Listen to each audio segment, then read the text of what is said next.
ostatnio zadał pytanie, to w takim razie co pan uważa, że jak jest dwóch kolegów z roku, jeden został adwokatem, a drugi sędzią i oni są w jednym mieście mieszkają, to co? To oni się nie mogą spotkać, to oni razem nie mogą być na imprezie, to oni razem nie powinni siedzieć przy jednym stole, to oni razem się nie mogą napić przysłowiowej wódeczki? No powiem tak, niestety nie. Moim zdaniem niestety nie. Cześć, witam Was moi drodzy. Dzisiaj będę mówił o rolnikach niestety znowu, a Andrzej na początku to był tylko tak na rozgrzewkę. Dzisiaj nie będzie o Andrzeju, będzie o grupie ludzi, którzy mają też, no delikatnie rzecz ujmując, nieźle przeorane mózgi. I dzisiejszy materiał być może się wielu nie spodoba, być może wielu będzie na mnie wieszało psy, ale ja tu przypomnę po raz kolejny, w każdym swoim materiale przedstawiam swój punkt widzenia i jedna osoba się może ze mną zgodzić, inna nie. Każdy ma prawo do własnej opinii, własnego toku rozumowania, własnego widzenia pewnych spraw. Moi drodzy, zastanawiam się i to mocno, o co tym rolnikom chodzi. Znaczy, zastanawiam się, mniej więcej wiem, ale zastanawiam się naprawdę nad czymś takim. Wstaję niemal codziennie o 4-5 rano do pracy i zastanawiam się po co. Przecież według haseł rolników to rolnik mnie żywi, więc po co ja pracuję, skoro rolnik mnie żywi, on mi daje jedzenie? To zostawię bez komentarza. Dzisiejszy materiał mnie natchnęło to, co mnie dzisiaj spotkało, czyli rolnicze blokady. I powiem wam, że jestem wściekły na nich, bo raz, że straciłem kupę czasu, dwa, że straciłem 2 klientów. Ktoś może powiedzieć, no trudno, trzeba się poświęcić dla sprawy. Ja powiem, że ja w dupie mam tą sprawę, bo ta sprawa nie dotyczy mnie. I poza tym to, że oni mi zablokują, że mnie pozbawią zarobku, w jaki sposób im to pomoże? W jaki sposób ja mam im pomóc w tym, czego oni chcą? Choć, przepraszam za wyrażenie, ale już naprawdę brzydko powiem, chuj wie, o co im właściwie już teraz chodzi. Przypomnę, PiS podpisał i zafundował tym chamom ze wsi Zielony Ład. Sprowadził zboże z Ukrainy. Potem ten polski cham wyszedł na ulicę protestować przeciwko nowej koalicji za to, co ufundował im PiS. Na koniec polski cham pobiegł na wybory i zagłosował na PiS. No, jak trzeba mieć zryty mózg, żeby w ten sposób, nie wiem, funkcjonować, myśleć. Przez ostatnie 3 miesiące rolnicy blokowali polskie miasta w proteście przeciwko decyzjom i polityce rządu PiS, by zagłosować na PiS. Powiem wam, że to jest najbardziej popierdolony syndrom sztokholmski, jaki kiedykolwiek można było spotkać. No to powinno być opisywane w książkach. W ostatnich wyborach na Prawo i Sprawiedliwość głosowało 57,3% rolników, na PiS, na Trzecią Drogę 15,1%, na Koalicję 9,6%, na Konfederację 9,3%, na Lewicę 3,4%. Czyli niemal 60% rolników głosowało za tymi, który im ten burdel w rolnictwie zrobił. I tutaj można chyba śmiało powiedzieć, że za zniszczenie i oszukanie polskiego rolnictwa premię od rolników dostał właśnie PiS wspomnianymi 57,3% głosów. Wygrała po prostu opcja rosyjska. Ja już się przestałem naprawdę dziwić, że Putin wygrywa w Rosji. Jak to powiedział Piłsudski, naród wspaniały, tylko ludzie kurwy. I prawda jest taka, że ze względu na niską frekwencję o zwycięstwie PiS w sejmikach zdecydowała wieś. I powiem wam, że myślę, że już dość cackania się z rolnikami. I tutaj chyba w imieniu niejednej osoby w Polsce powiem, że żądam odblokowania dróg krajowych i autostrad, zniesienia KRUS-u, żadnych dopłat z naszych podatków do ich wypasionych maszyn. I takie pieprzenie, że rolnik mnie żywi, to po prostu powiem wam, żygać mi się chce. Nie, kurwa rolniku, ty mnie nie żywisz, ty mnie nie ubierasz, to ja sam za to wszystko płacę. Ja kupuję produkt, który ty wyprodukujesz. Tak jak ty kupujesz produkty od, nie wiem, rafinerii, od fabryki ciągników, od energii i tak dalej. No, żyjemy w takim świecie, że każdy dla kogoś coś produkuje. Nie jesteś kimś wyjątkowym. I to ja, podatnik, dopłacam do twoich kredytów, KRUS-ów, SRUS-ów, dotacji za brak słońca, za nadmiar słońca, za brak deszczu, za nadmiar deszczu. To ja ciebie utrzymuję, ponieważ nie doceniasz tego, utrudniasz mi życie, demolujesz moje miasto. Ja po prostu może przestanę u ciebie kupować. Mogę równie dobrze kupić, nie wiem, kolumbijskie ziemniaki. Także naprawdę dzisiaj jestem podminowany i wkurwili, przepraszam, ale wkurwili mnie rolnicy na maksa tymi protestami. I właśnie dzisiaj chcę to wszystko z siebie wywalić. I przepraszam za język, za emocje, ale po prostu muszę, bo się uduszę. Średnio każda osoba pracująca w mieście, czy tam no nie powiązana z rolnictwem, średnio do rolnictwa dopłaca prawie 4000 zł rocznie. Te pieniądze właśnie, które z podatków idą tych, których rzekomo rolnik żywi, właśnie idzie na utrzymanie rolnictwa, rolników, bo im wiecznie mało, oni wiecznie chcą więcej. Zresztą rolnicy to jest najbardziej chyba roszczeniowa grupa zawodowa w Polsce. I tak naprawdę to mnie gówno obchodzą te ich zobowiązania. Zanim nabrałeś pożyczek, trzeba było pomyśleć. Teraz chcesz rolniku karać za swoją bezmyślność ludzi z miasta, ludzi, którzy z tym nie mają kompletnie nic wspólnego.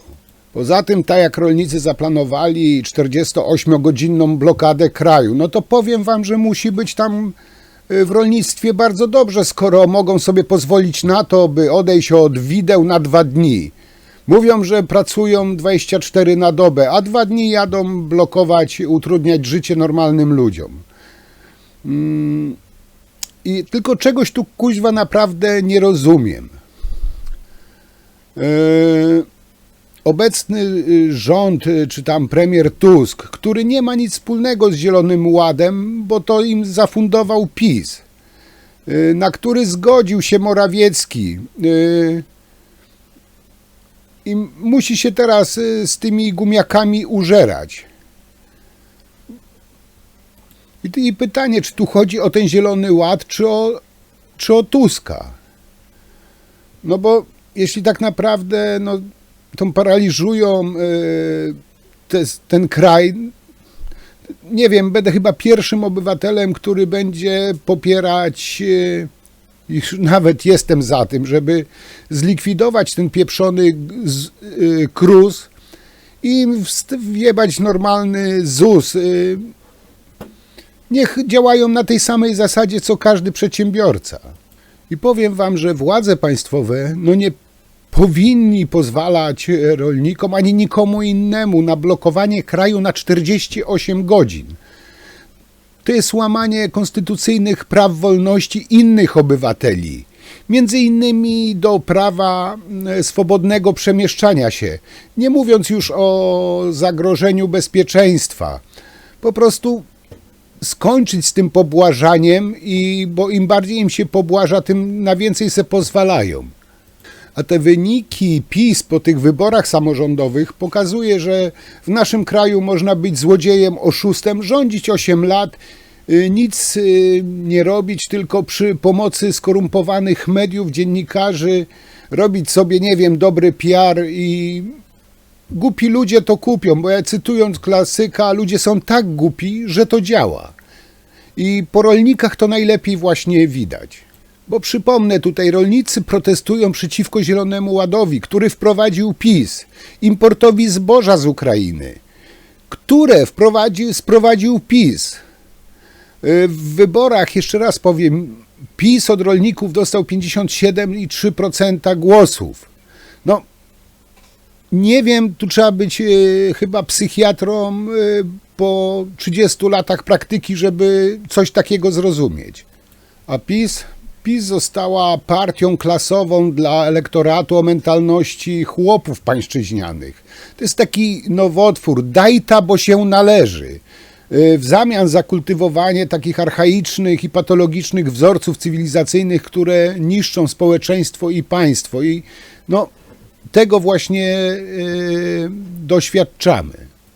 I naprawdę dalej nie mogę zrozumieć, dlaczego rolnicy nie protestowali, jak PiS otworzył granicę z Ukrainą, a Wojciechowski zgodził się w Brukseli, a nawet promował Zielony Ład.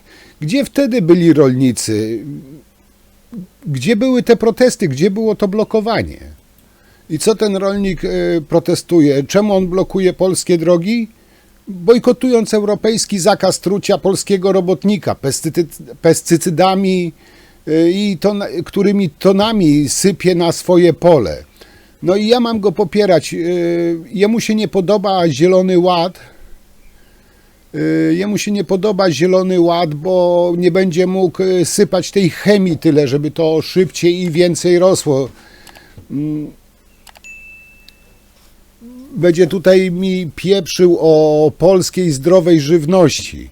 No, takich ilości, co oni sypią, to o tym nie mówią po prostu.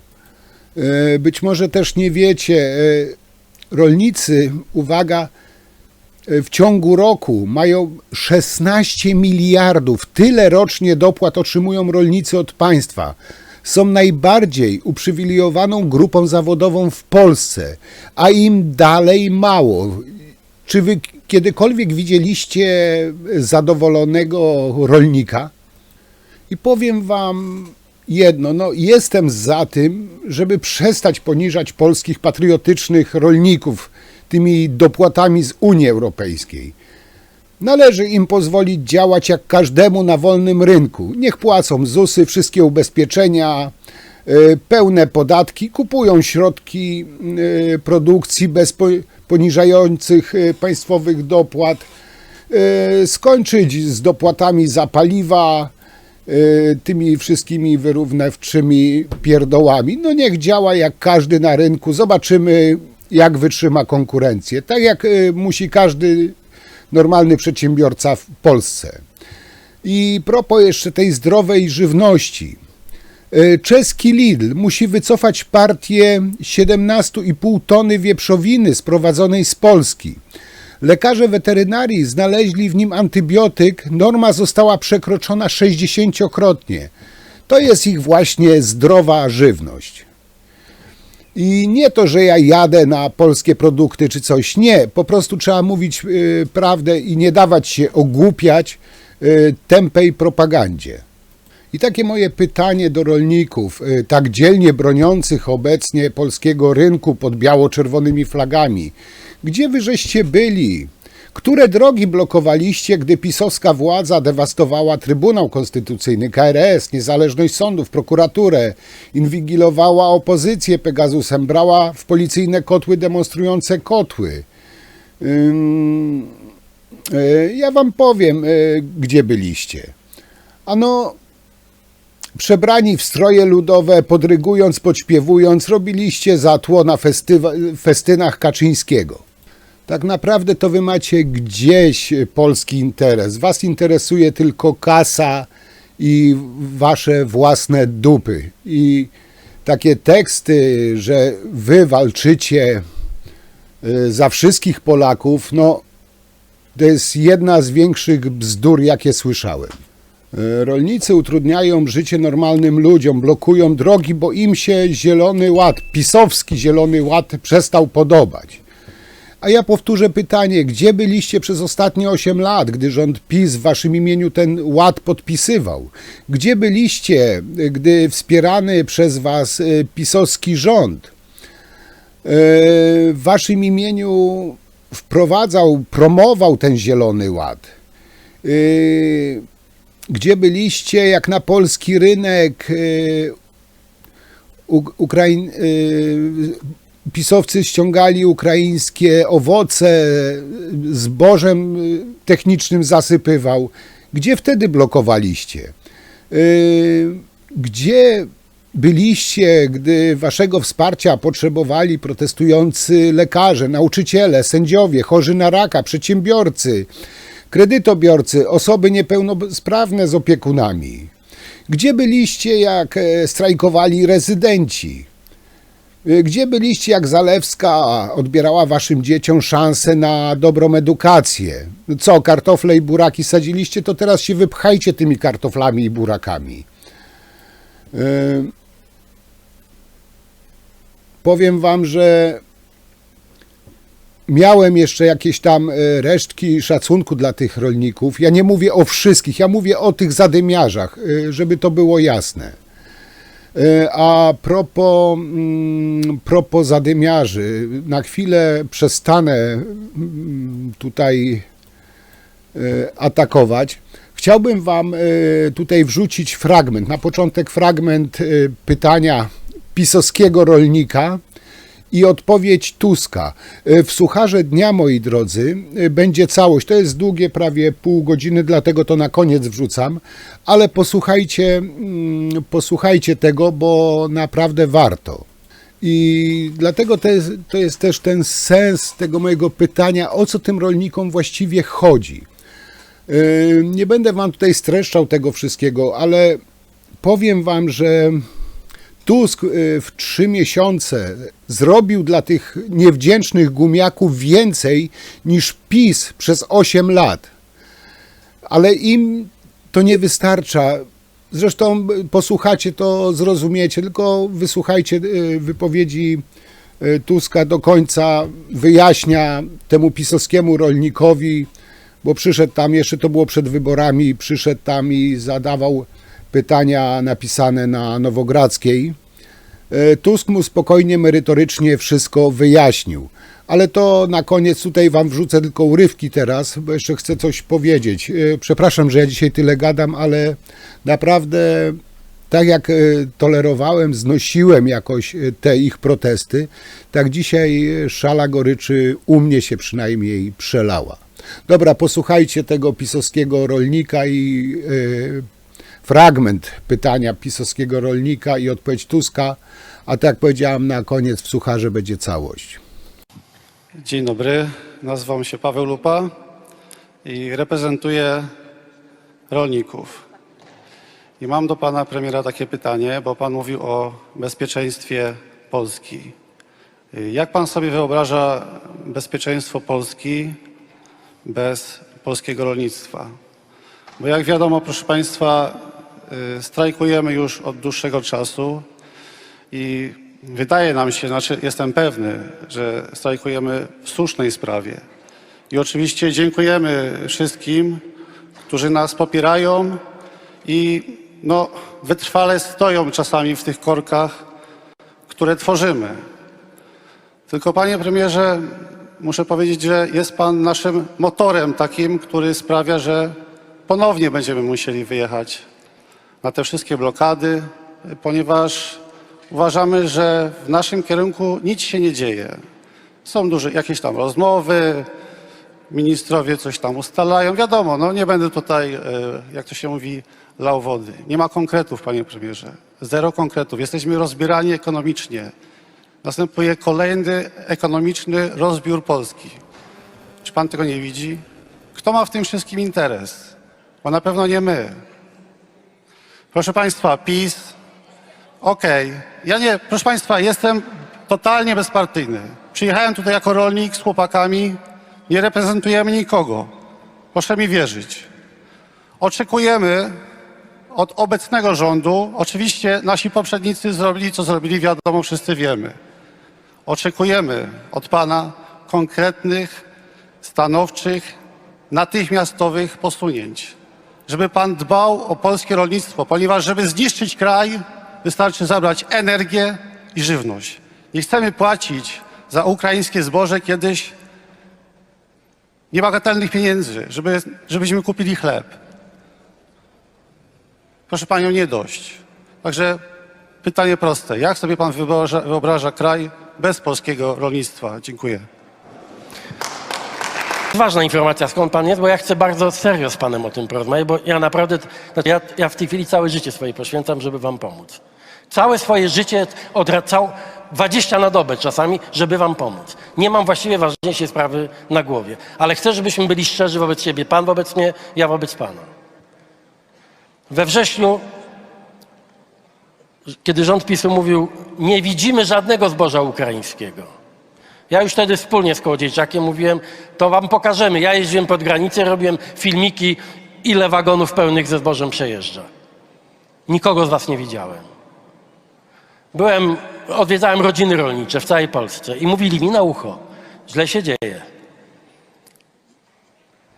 PiS otworzył granicę, nie ma żadnej kontroli, nie ma żadnego cła. Weszli do Unii Europejskiej ze swoim zbożem bez żadnych warunków wstępnych. My nie wytrzymamy tej konkurencji. Rząd PiS-u wtedy wam mówił, nie martwcie się, w ogóle nie sprzedawajcie zboża, wtedy było po 900, nie sprzedawajcie zboża, będzie drożej, lepiej na tym wyjdziecie. Kiedy 2 miesiące później, 3 miesiące później już widzieliście, że zostaliście oszukani, nie widziałem was na drogach, nie widziałem was na granicy.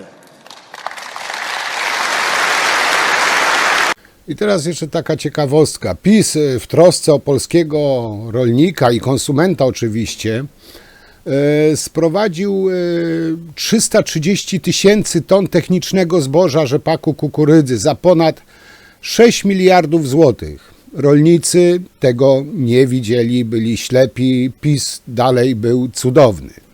Tylko w 2023 roku do Polski PiS sprowadził z Rosji 38,74 tysiąca ton warzyw.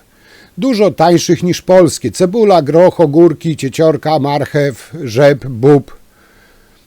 Rolnikom to nie przeszkadzało. PiS, mimo że doprowadzał rolników do nędzy, nadal jest wspaniały.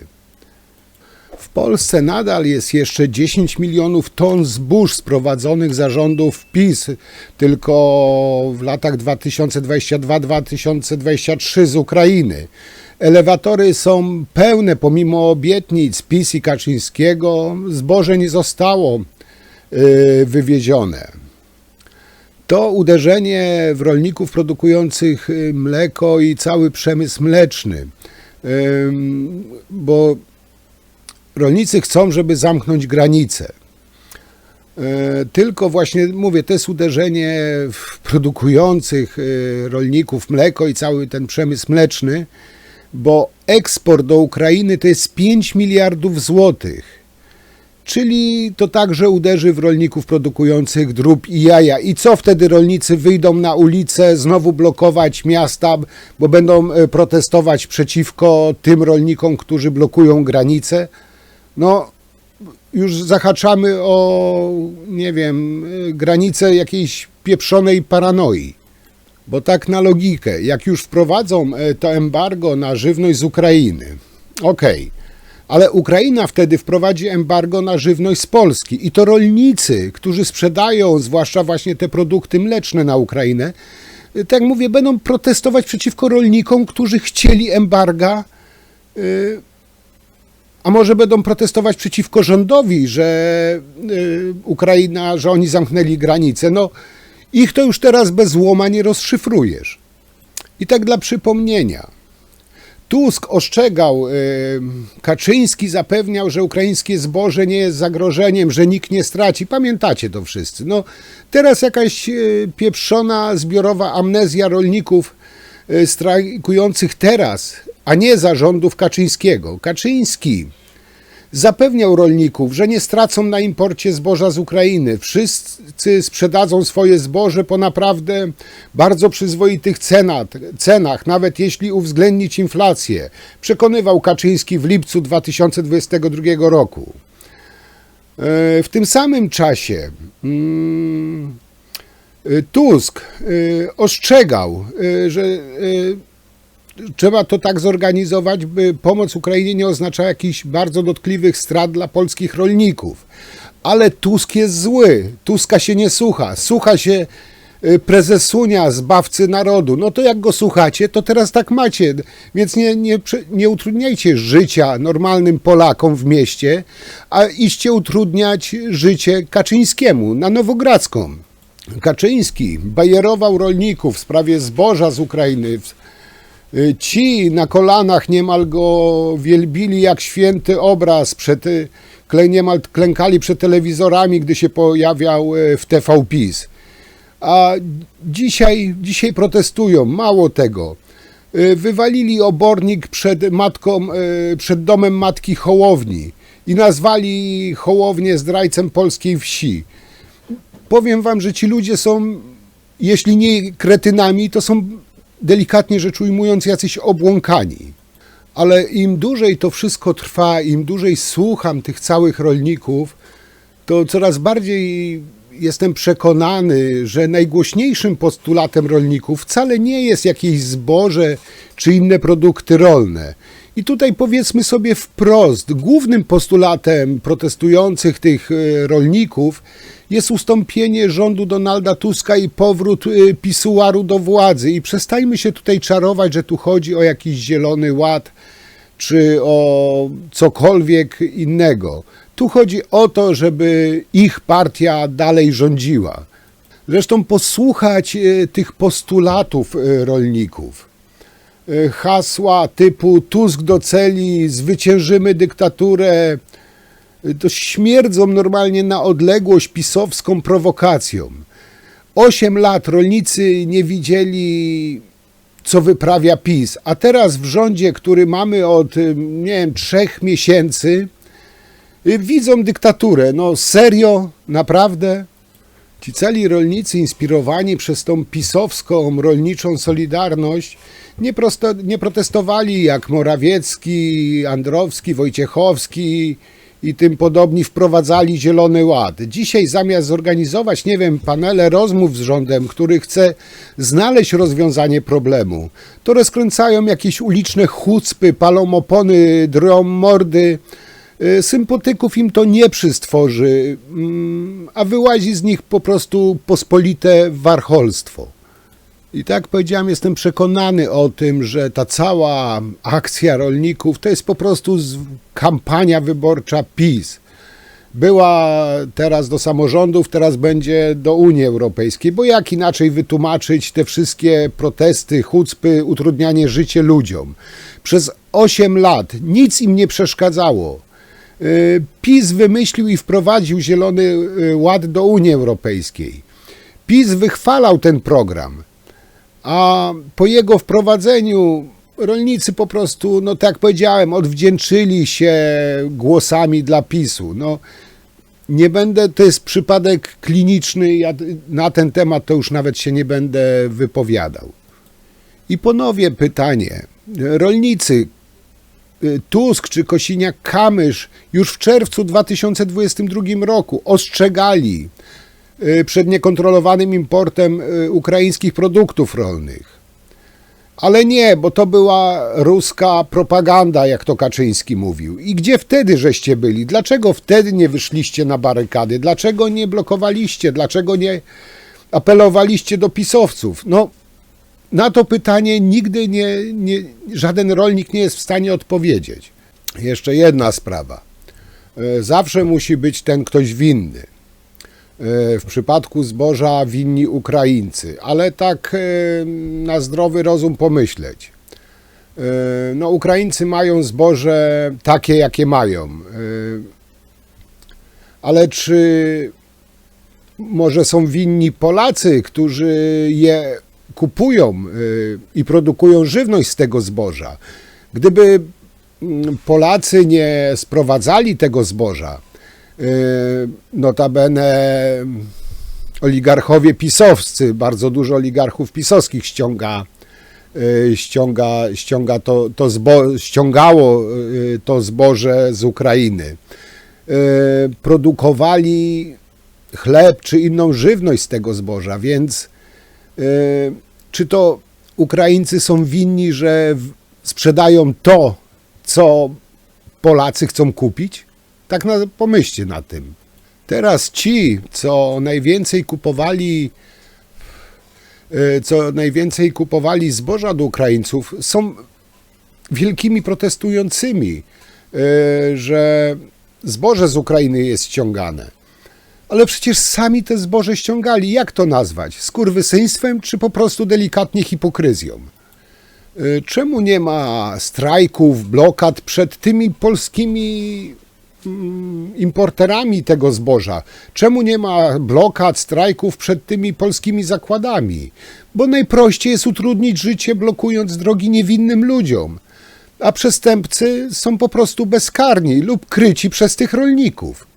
Najprościej, ja tutaj nie bronię Ukraińców, nie o to chodzi, ale czy to on kazał, nie wiem, zmuszał tych polskich biznesmenów do kupowania tego zgniłego zboża?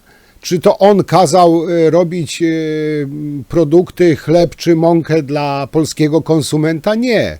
To Polak Polakowi zrobił. I rolnicy zamiast utrudniać życie normalnym ludziom, którzy chcą zarobić na chleb, może niech poszukają i napiętnują, zablokują tych polskich importerów czy producentów z tego zgniłego zboża. Bo to właśnie ci Polacy truli polskich obywateli. Bo gdyby tego Polak nie kupił, to Ukrainiec by tego nam przecież na siłę łopatą nie wrzucał. Ktoś to ściągnął, ktoś za to zapłacił, ktoś z tego wyprodukował. A skoro to trafiło na nasze terytorium, jak już wspominałem, PiS za miliardy kupił te zboże. Pisowskie kacyki importowali to zboże. Firmy produkowały z tego jedzenie. Czego tego rolnicy nie widzą? Czemu blokują normalnym ludziom? Jeszcze jedno. Ja już kończę. Przepraszam, że dzisiaj tak długo, ale powiedziałem, musiałem to z siebie wywalić, bo jestem tak podminowany przez tych gumiaków dzisiaj, że to głowa mała. Powiem wam tak. Rolnicy krzyczą kupować polskie produkty rolne, tylko polskie i tak dalej. No powiem wam, no super, że rolnicy walczący o to, żebyśmy kupowali tylko polskie produkty. Sami kupują tylko polskie ubrania, polskie samochody, polskie ciągniki, kosmetyki i inne. Tylko polskie dobra. To się nazywa no prawdziwy rolniczy patriotyzm. Tak są patriotyczni, tak polskie kupowali, że Ursus, polska fabryka traktorów, padła, bo rolnik wolał kupić 3 razy droższego John Deere'a czy jakiegoś innego, bo miał dotacje z tej zgniłej Unii, które chętnie przyjmował. To wtedy polski ciągnik był B. Lepiej kupić zachodnie ciągniki. Ale żarcie tylko polskie, nieważne, że nafaszerowane z antybiotykami, że ładują te nawozy, żeby to szybciej rosło, ale polskie. Polskie to dobre. I powiem tak, i niech nie straszą, że ludzie będą przez nich głodować. Gdyby nie ludzie pracy, to dzisiaj by latali boso po polach z sierpem i włosiance na dupie, Ja mogę zjeść ziemniak, jak powiedziałem, nawet z Kolumbii, zagryzając bananami i popijając whisky, mimo że nie piję. A bajki o ich zdrowej żywności mogą opowiadać tumanom, którzy ich popierają, czy wierzą w każdą po prostu ich brednię. Bo kuźwa, ty, jeszcze raz powiem, rolniku, ty mnie nie żywisz, nie ubierasz, nie upijasz, sam za to sobie płacę. To ja dopłacam do twoich kredytów, krusów, srusów, dodatków, sradków tej twojej działalności. Nie ty, tylko ja dopłacam. A jeśli kupuję jakieś produkty, to za pieniądze, które ja ciężko zapracuję, które mi utrudniasz zarobić. I rolnicy, przestańcie grozić, straszyć społeczeństwo, bo to nie jest Rosja, lecz Polska. Polska, dla której biją tak naprawdę miliony wolnych serc. Polska Polaków, którzy wywalczyli, żeby ci pisowscy Hunowie w końcu odeszli w niepamięć. Was wtedy nie było. Bo kiedy my walczyliśmy o wolność, wy wspieraliście PiS. Na marszach miliona serc również was nie było. I pamiętajcie, my też mamy siłę i też możemy zablokować, na przykład zacząć protestować, blokować wam, nie wiem, drogi do skupów, czy pojechać na wiochę i palić opony pod waszymi oknami. Zobaczymy, jak będziecie zadowoleni, jak wasze dzieci będą musiały te smrody wdychać. Jeszcze raz was przepraszam, że tak emocjonalnie do tego podeszłem, ale dzisiaj mnie po prostu to zagotowało. Mam nadzieję, że was nie zanudziłem. Podejrzewam, że sobie sporo wrogów przez ten dzisiejszy filmik narobię, bo pewnie wielu ślepo jest zapatrzonych w tą propagandę i tak dalej. Wiecie, że mówię, co myślę, jak to widzę. Oczywiście prośba do was, piszcie, komentujcie, czy przesadziłem, czy nie. Jestem, że tak powiem, cholernie ciekaw waszego zdania, co wy o tym myślicie, czy się ze mną zgadzacie, czy nie. Ja powiedziałem to, co mi leżało na żołądku. Także na dzisiaj tyle. Wsłucharzę całą wypowiedź, żeby nie było, że manipulowałem. To jest filmik koło pół godziny, ale myślę, że warto posłuchać właśnie tego pisowskiego rolnika i odpowiedzi Tuska. I sami się przekonacie, tak jak mówiłem wcześniej, że Tusk przez 3 miesiące więcej dla tych rolników, tych niewdzięcznych gumiaków zrobił, niż ten ich zafajdany PiS przez 8 lat. No ale trzeba używać mózgu, żeby połączyć kropeczki, a nie każdy to potrafi. Ja wam już bardzo dziękuję. Jeszcze raz przepraszam, że dzisiaj tak długo, że tak przynudzałem. I cóż, do zobaczenia przy następnym materiale. Podejrzewam, że najszybciej teraz sobota lub niedziela. Także to tyle. Dzięki. Do zobaczenia. Cześć.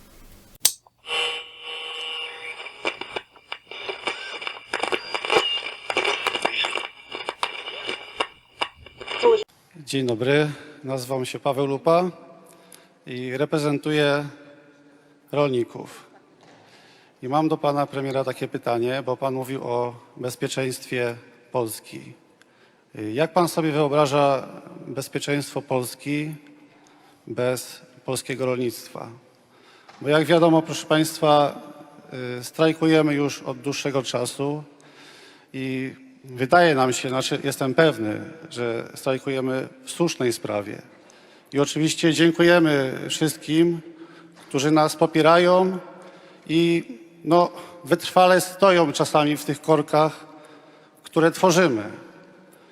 Tylko panie premierze, muszę powiedzieć, że jest pan naszym motorem takim, który sprawia, że ponownie będziemy musieli wyjechać na te wszystkie blokady, ponieważ uważamy, że w naszym kierunku nic się nie dzieje. Są jakieś tam rozmowy, ministrowie coś tam ustalają. Wiadomo, nie będę tutaj, jak to się mówi, lał wody. Nie ma konkretów, panie premierze. Zero konkretów. Jesteśmy rozbierani ekonomicznie. następuje kolejny ekonomiczny rozbiór Polski. Czy pan tego nie widzi? Kto ma w tym wszystkim interes? Bo na pewno nie my. Proszę państwa, PiS,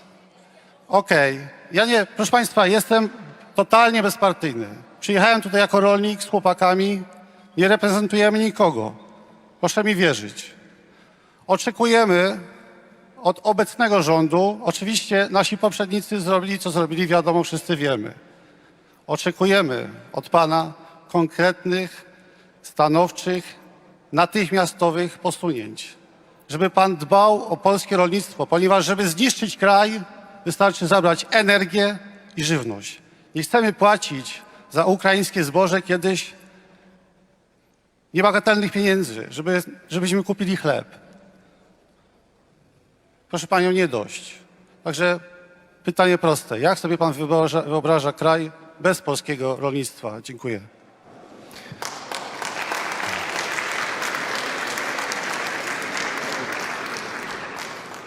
Bądźmy uczciwi. Ja nie widzę pana Lupy. No okej, bo zasłoni, okej. Nie, niech pan... To wiem, ja tylko chcę... Poważnie traktuję, co pan mówi, natomiast nie do końca poważnie... Puśćcie, bo ja wolę widzieć twarz, nie? To... Natomiast nie do końca uważam za poważne tak postawione pytanie. Bo ja sobie nie wyobrażam i nie mam zamiaru sobie wyobrażać Polski bez silnego i zdrowego rolnictwa.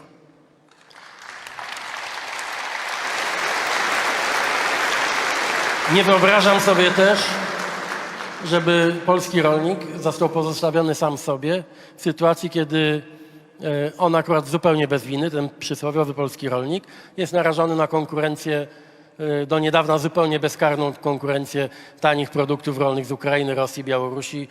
Tu z różnych powodów wymieniamy, zupełnie różnych powodów, Rosję i Białoruś i Ukrainę. Pan dobrze wie, tak sądzę, jest pan zaangażowany w protesty. Jaka jest historia tej choroby?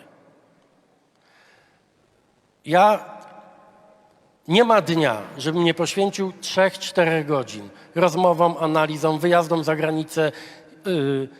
Na mnie w Europie już niektórzy patrzą jak na jakiegoś dziwoląga. Wszyscy mówią o Ukrainie, a Tusk mówi wyłącznie o rolnictwie europejskim i polskim. Ja pamiętam historię choroby.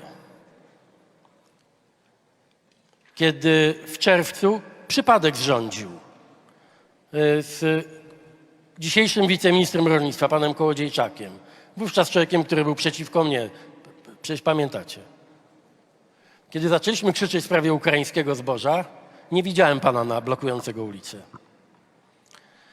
Kiedy następnego dnia Kaczyński i Morawiecki powiedzieli, że ja gadam jak ruski agent, bo chcę osłabić Ukrainę i gadam bzdury o ukraińskim zbożu, nie widziałem pana na blokadzie. Kiedy 2 miesiące później rząd PiS-u mówił, że ukraińskie zboże jest okej, nie ma żadnego powodu do zmartwienia, nie widziałem pana na blokadzie.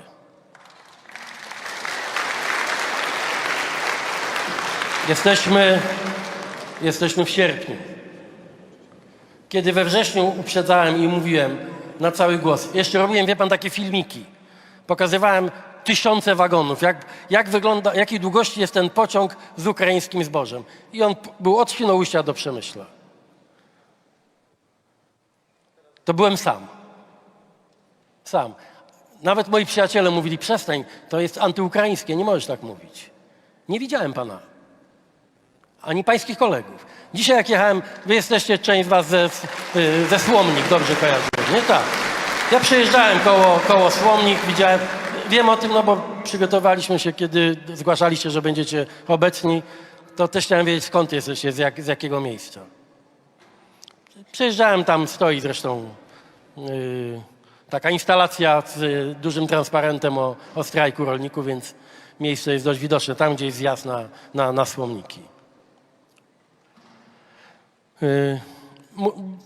To jest ważna informacja, skąd pan jest, bo ja chcę bardzo serio z panem o tym porozmawiać, bo ja naprawdę, ja w tej chwili całe życie swoje poświęcam, żeby wam pomóc. Całe swoje życie, 20 na dobę czasami, żeby wam pomóc. Nie mam właściwie ważniejszej sprawy na głowie, ale chcę, żebyśmy byli szczerzy wobec siebie. Pan wobec mnie, ja wobec pana. We wrześniu, kiedy rząd PiS-u mówił, nie widzimy żadnego zboża ukraińskiego.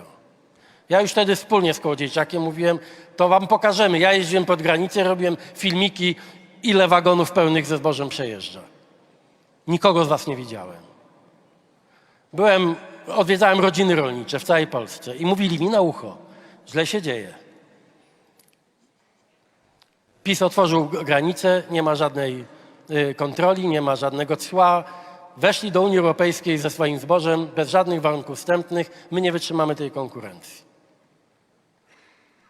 Rząd PiS-u wtedy wam mówił, nie martwcie się, w ogóle nie sprzedawajcie zboża, wtedy było po 900, nie sprzedawajcie zboża, będzie drożej, lepiej na tym wyjdziecie.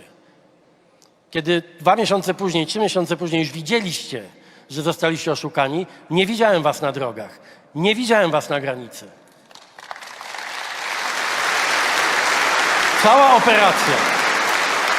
Cała operacja od samego początku, to znaczy zgoda Morawieckiego, na czym polega jego błąd? Ja powiem szczerze, ja nie wiem, jak ja bym się zachował, gdybym był premierem. Wtedy, kiedy Unia Europejska decydowała się na pełne otwarcie granicy z Ukrainą. Ale nie trzeba być, ja nie jestem wybitnym specem od rolnictwa, ale nie trzeba być rolnikiem, czy agronomem, czy w tym kierunku wykształconym człowiekiem, żeby wiedzieć, że jeśli jakieś państwo będzie zagrożone pełną liberalizacją handlu na granicy z Ukrainą, to będzie Polska. Morawiecki o tym nawet przez sekundę nie pomyślał. 9 miesięcy, 8 miesięcy trwała ta jazda. Znaczy, oni mówiący, że wszystko jest w porządku, jak krzyczący na cały głos, że dzieje się dramatyczna rzecz z polskim rolnictwem i wy cicho. Myślę sobie, jadąc do was, jak się dowiedziałem, że będziecie tutaj też uczestnikami spotkania, pomyślałem sobie, o co tak naprawdę chodzi? Dlaczego ja w tym czasie byłem sam, kiedy można było wiele rzeczy zablokować? Ale sobie pomyślałem, no okej, może się baliście, PiS był z nami. Tak tłumaczyli. Wielu rolników mi tak tłumaczyło. Panie, z tym PiS-em to nie wiadomo, mogą wsadzić, mogą zrobić krzywdę, nie chcieliśmy protestować. To sobie myślę, okej, no ale skoro wszyscy widzicie, do czego doprowadzili, to przynajmniej zagłosujecie. Nie na mnie, ale przynajmniej nie na PiS. I otwieram w telefonie, googluję sobie. I googluję sobie. Wyniki wyborów. Zaraz dostanie pan mikrofon. Teraz, panie, ja 6 godzin słuchałem non-stop delegacji rolników no bo jest za co bić brawo. Bo jest za co bić brawo.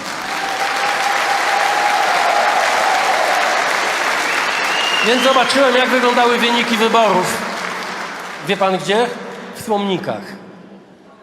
W Słomnikach. Jak wyglądały wyniki wyborów w październiku? Kiedy chyba wszyscy, także wy, widzieli, co się stało. I kto odpowiada za ten bałagan. Bo trzeba by mieć wyjątkowo złą wolę, żeby sobie i innym wmówić, że chociaż Tuska 8 lat nie było w polskiej polityce, on odpowiada za to, co robił rząd PiS-u. Chyba takiego pomysłu nie mieliście. Ale 50% zagłosowało na PiS w Słomnikach. 50%.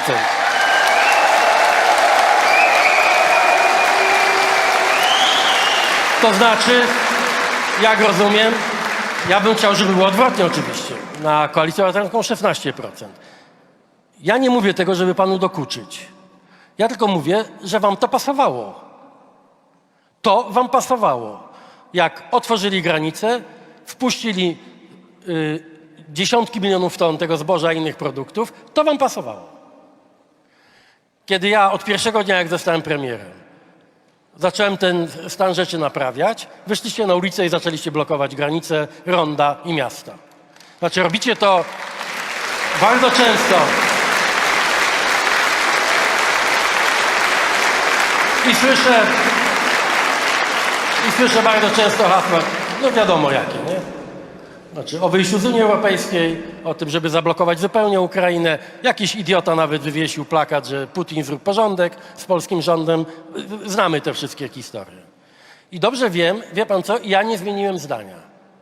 Ja uważam, że polscy rolnicy mają pełne prawo oczekiwać od polskiego rządu, żeby w ich interesie podejmował decyzje i kroki, żeby chronić polską produkcję.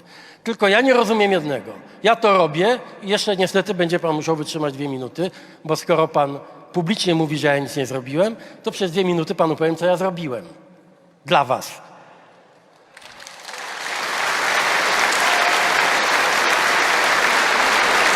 Znaczy mówię dla was, bo wy polscy rolnicy, wyartykułowaliście wasze postulaty. To przecież wy powiedzieliście, zrób pan to i to. W Brukseli i w relacjach z Ukrainą chcemy tego. Okej, no to jedźmy. Pierwsze, co usłyszałem, skandal, przymusowe ugorowanie. No, wy wiecie, o czym mówię, no, nie wtajemniczeni nie muszą rozumieć, no ale był pomysł, żeby w Zielonym Ładzie, w Parlamencie Europejskim, później w Komisji, ten pomysł, żeby rolnicy musieli część swojego gruntu odłogować czy ugorować. I muszę powiedzieć, że to był jeden z najgłośniejszych postulatów. Pojechałem do Brukseli raz, drugi, wziąłem moich ministrów, wziąłem ambasadora polskiego przy Unii Europejskiej, siedzieliśmy, użyłem argumentów, nie będę publicznie mówił jakich, wobec szefowej komisji. Gadałem z każdym europejskim premierem w tej sprawie. Nie ma ugorowania. Słyszałem od polskich rolników, nie chcemy, żeby były przymusowe zalania ze względu na też Zielony Ład i ten program wodny. Już teraz nie będę przedłużał. Pojechałem do Brukseli, załatwiłem. Nie ma przymusowych, tych obligatoryjnych zalań. Słyszałem, że ten problem ugorowania jednak trzeba inaczej załatwić, bo musi być już od tego roku, co było prawie niemożliwe, a nie od przyszłego. Pojechałem, groziłem, błagałem. Nie ma ugorowania od tego roku. Od tego, już w tym roku. W międzyczasie wiele razy pytałem. Pomóżcie, ja znajdę środki na to, znajdę w budżecie jakieś pieniądze, żeby nadwyżkę zboża wyeksportować z Polski. Słyszałem za każdym razem, nie chcemy twoich pieniędzy, nie o pieniądze chodzi. Nam chodzi o, nie ma być Zielonego Ładu i ma być zablokowana Ukraina. I tłumaczyłem jak komu dobremu. Ja nie będę za wystąpieniem Polski z Unii Europejskiej. Ja będę robił wszystko, żeby Polska była jak najsilniejsza w Unii Europejskiej, a nie poza Unią Europejską.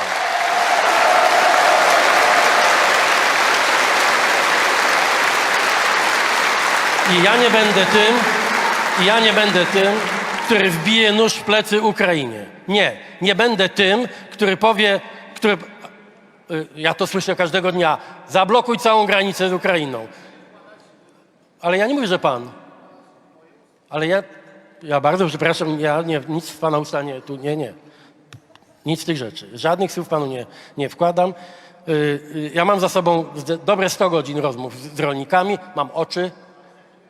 Mam oczy otwarte.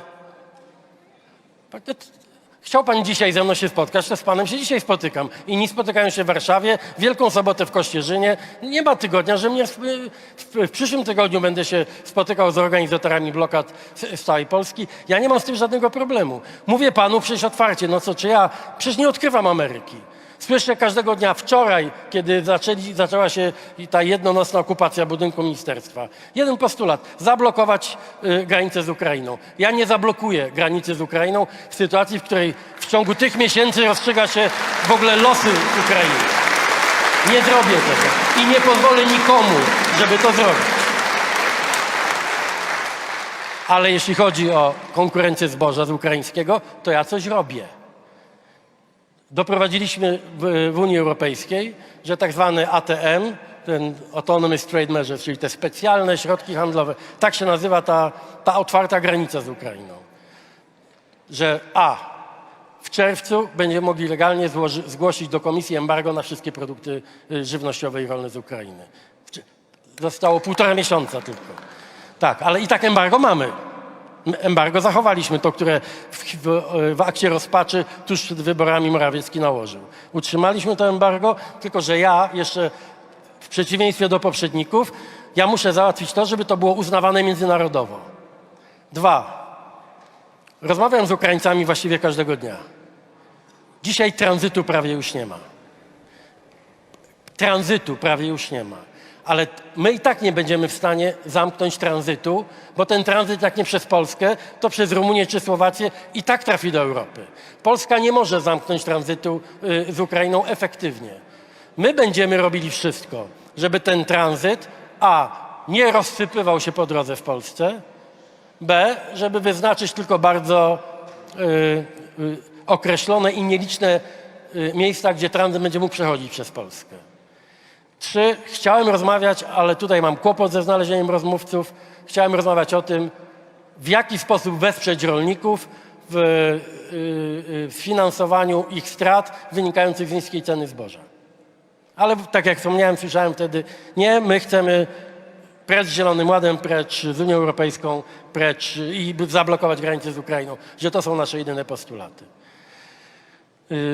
To, co uzyskaliśmy, i wie pan, to nie jest dla mnie łatwe, bo jestem też rzecznikiem interesów Ukrainy w wojnie z Rosją i wszyscy w Europie tak Polskę i mnie osobiście tak traktują.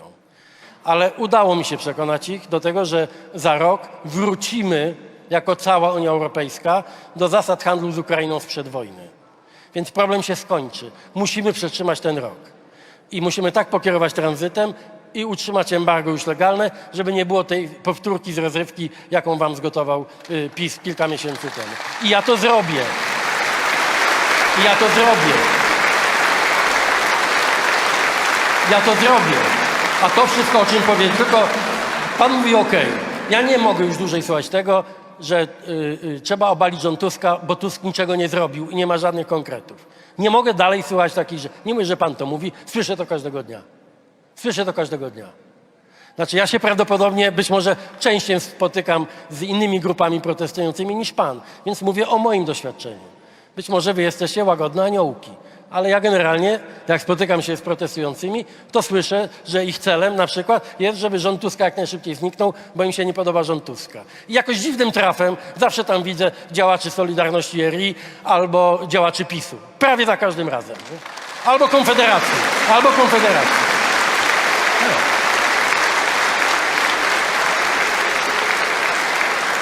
Wie pan, dlaczego Polacy tak szeroko popierają protesty rolników? Ja też popieram protesty rolników, jeśli chodzi o istotę problemu. Polacy chcą mieć pewność, że polskie rolnictwo nie ulegnie dewastacji poprzez nieuczciwą konkurencję, bo brak cła czy otwartą granicę i żeby polskie rolnictwo nie było poddane presji przesadnego pędu nowoczesności fundowane przez Zielony Ład i część biurokratów unijnych. Tylko my tutaj jesteśmy po jednej stronie. Tylko wie pan co, na końcu, ja za to biorę pensję, nie użalam się, tylko ja naprawdę robię wszystko, ja nie mówię, że jestem genialny, ale ja robię wszystko, żeby wam pomóc, a czasami mam wrażenie, że protestujący robią wszystko, żeby się mnie pozbyć. To nie jest wtedy łatwo zbudować synergię. Albo chcemy razem osiągnąć jakieś cele dla polskich rolników, albo niektórzy, przynajmniej przywódcy rolniczych strajków, chcą zmiany politycznej. Od zmiany politycznej nie są blokujący rolnicy, tylko wszyscy wyborcy. Oni zdecydują. Powiedzą mi do widzenia, będzie do widzenia. A ci wszyscy, i to mówię, przecież nie zaglądam nikomu w kartki wyborcze, więc mówię do wszystkich, a ci wszyscy, którzy dzisiaj krzyczą na cały głos, na całą Polskę, interes rolników, precz z rządem Tuska, a zagłosowali na PiS po tym, co PiS zrobił i co wszyscy widzieliście, co PiS zrobił z polskim rolnictwem. Niech się dzisiaj wstydzą, bo oni są współwinni tego, co was dzisiaj spotyka. Ci, którzy utrzymywali tę władzę tak długo.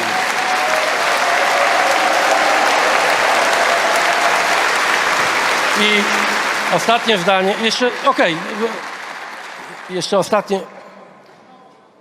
ostatnie moje zdanie mówię. Ostatnie zdanie jeszcze tylko chciałem powiedzieć. No, jak się będziemy tak plecami do siebie odwracać, no nie miał pan możliwości. Widzi pan, ile to jest ludzi, którzy nie mieli możliwości? Ale wie pan co, ja nie wiem, jak tam u was jest w robocie, ale ja nie mam czasu, żeby dzień w dzień 8-10 godzin spędzać na dyskusjach w sprawach, które staram się rozwiązywać. Dajcie mi jeszcze oprócz tego czas, żeby te problemy rozwiązywać. Bo wiecie, to nie może być tak, że jedni tylko krzyczą, drudzy zaiwaniają, żeby problemy rozwiązać i dostają za to po głowie. Tak to się jakoś nie ułoży.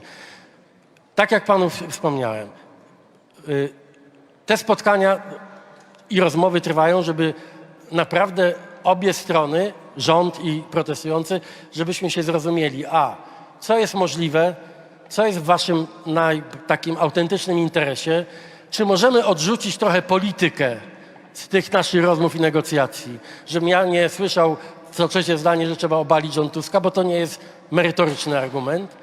I to, co w tym krótkim terminie jest bo ja, tak jak panu powiedziałem, za rok z małym okładem wszystkie te podstawowe problemy będą rozwiązane. Zielony Ład, jak pan wie, nie jest już opresyjny.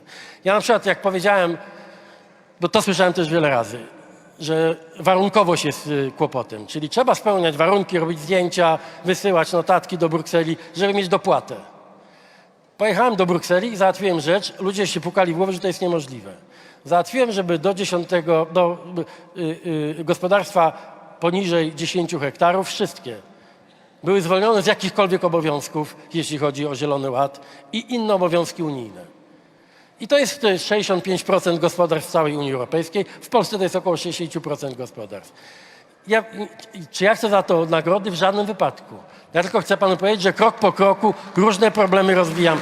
Ja wiem, że dzisiaj ten jeden z kolegów, który nocował w Ministerstwie Rolnictwa, jak ktoś ma 600 hektarów, to jego los tego, co ma 10 hektarów, może nie do końca interesuje. Dla mnie to jest ważne, bo to jest grubo ponad połowa wszystkich rolników w Polsce. I dla nich załatwiliśmy właściwie wszystko. Są wolni od jakichkolwiek kar i kontroli ze strony Unii Europejskiej. I dostają wszystkie dopłaty. I tak gospodarzą jak chcą. Więc czy to jest wszystko, co mogłem zrobić? Na pewno nie. Może znacie kogoś lepszego. To macie pełne prawo wybrać sobie kogoś lepszego. Na razie źle zainwestowaliście w przeszłości. Ja mogę panu obiecać, że ja żadnej z tych waszych spraw nie odpuszczę. I wie pan, robię to nie dlatego, że blokujecie drogi. Ostatnie zdanie i chciałbym, żeby to dotarło też do wszystkich. Ja na przykład bardzo się postarałem, żeby podwyżki, bo to ludzie byli na minimalnej płacy, żeby podwyżki dostali pracownice i pracownicy opieki socjalnej. Tam prawie wszyscy byli na płacy minimalnej. Życzę każdemu, czy to jest premier, górnik, rolnik, życzę każdemu, żeby się przyjrzał, jak wygląda praca opiekuna społecznego nad osobą z deficytami psychicznymi, inwalidą, nad biednymi, nad bezdomnymi. I oni byli na płacy minimalnej. Na płacy minimalnej. I nigdy nie protestowali. Ja będę starał się, i to przyrzekam tu wszystkim, będę starał się, tak jak to było w przypadku pomocy społecznej tych pracowników, tak jak to jest w przypadku babciowego. Ja będę starał się pomóc wszystkim, niezależnie od tego, czy na mnie krzyczą, czy blokują drogi. I będę starał się pomóc polskim rolnikom, nie dlatego, że protestujecie przeciwko mojemu rządowi, tylko jestem naprawdę przekonany, że tej pomocy potrzebujecie. Ale potrzebuję partnerów do rozwiązywania problemów, a nie do siłowania się na ulicy. No tak najkrócej, tak panu powiem. Daj jeszcze jedno, na minutę.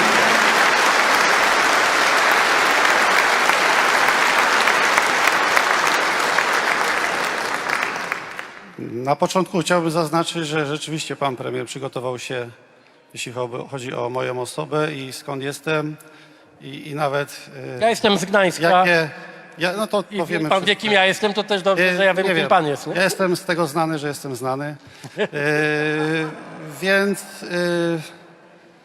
rzeczywiście jest to prawda, że wszystkie te sytuacje, które teraz się dzieją w rolnictwie, są winą poprzedniego rządu. Ale tak jest zawsze. Będzie następny rząd, będą kolejne problemy. Powiedzą, że to jest wina poprzedniego rządu. I takie jest spychadło. Nie, to jest nieprawda, co pan mówi. I ja liczę, dobrze, mniejsza z tym może prawda, nieprawda, jak to uważam. Ja liczę, że pana działania, o których pan tutaj opowiada bardzo ładnie, jest pan mówcą rzeczywiście, przyniosą takie efekty, że gospodarstwa w Polsce nie będą upadać, bo w tej chwili upadają. Ale jeśli pan tak energicznie działa i rzeczywiście tyle robi na rzecz polskiego rolnictwa. Mam nadzieję, że to przyniesie efekty ekonomiczne, że będziemy mogli normalnie funkcjonować, jak każda branża w Polsce. I życzę każdej branży w Polsce, żeby nie upadała, żeby się rozwijała. I liczymy na Pana, że wszelkie rzeczywiście starania Pana przyniosą ku temu efekty. Dziękuję. To jesteśmy razem w tym.